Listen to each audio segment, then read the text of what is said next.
Hi, I'm here at Inside Joke with W. Kamau Bell. Thanks for stopping by. Thank you for having me stop by.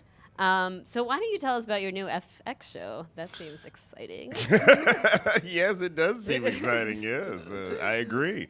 I have a show on FX. We're basically going to steal the Daily Show's format and just make it adaptable to me. Perfect. It's not going to be a parody of the news, but that sort of like attack on world events and not so political. I mean, political, but also more just generally cultural. Nice. And how did Chris Rock get involved? I had heard through the comedy grapevine that he thought I was funny, like, you know, because thanks to the internet, you can find out who's funny.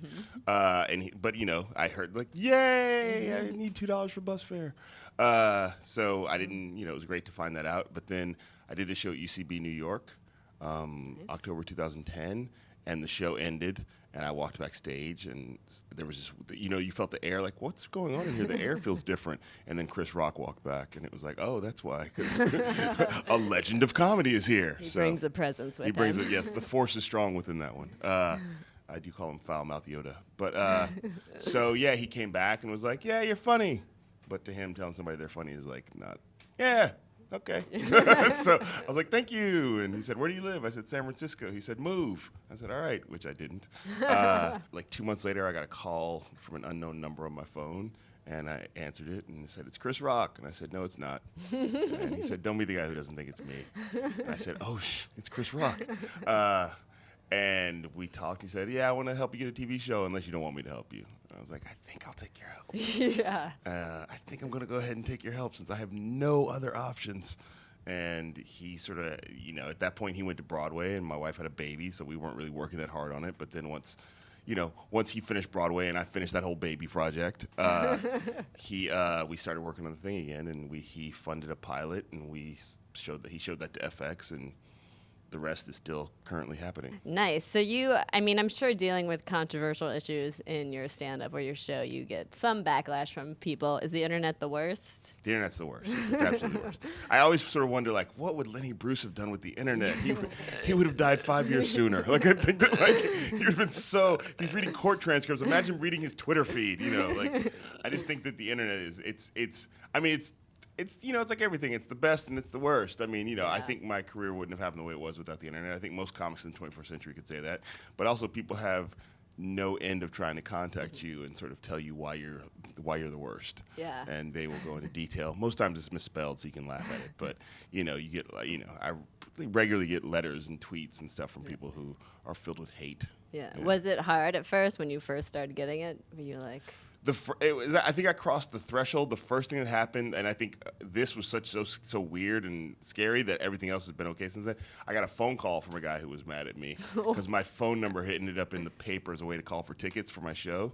Oh, wow. Because that's how lo-fi I was. I was like, so people were like, I want tickets for this show, and I'd do a fake voice. But so this guy called me and left a really like a crazy person message, and you're just like, oh, do I need bulletproof vests and metal detectors?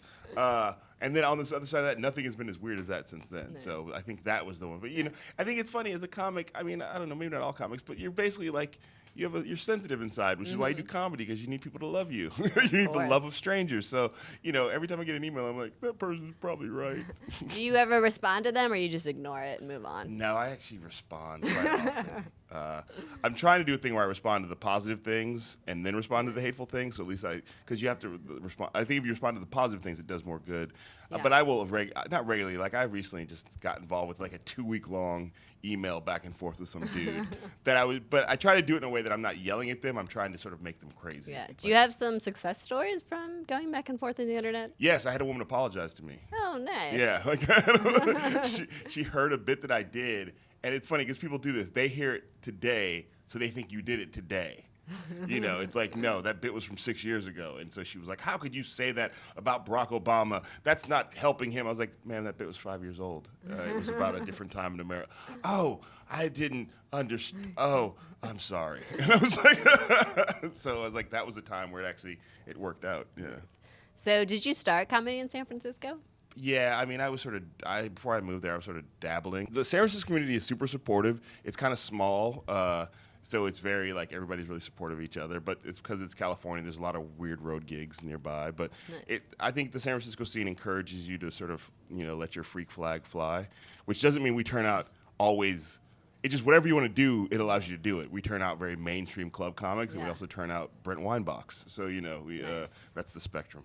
And we turn out me, which is some sort of I can do the mainstream clubs, but I also do a lot of theaters and try to do some things that aren't club comedy. Yeah, well, we are glad they turned you out. Thank you. Wait a minute, that sounds weird. Sounds weird. That's weird. I think that's what you say about a prostitute. I'm it glad did you not, got turned out by your did parents. not. I thought, I'll grab that. It'll Yeah, be a nice that's ending. good. It was a good ending, but it sounded. It ended. Yeah, it's over now. It is over. It's over Wow. now. Well, thanks for stopping by. Thank you.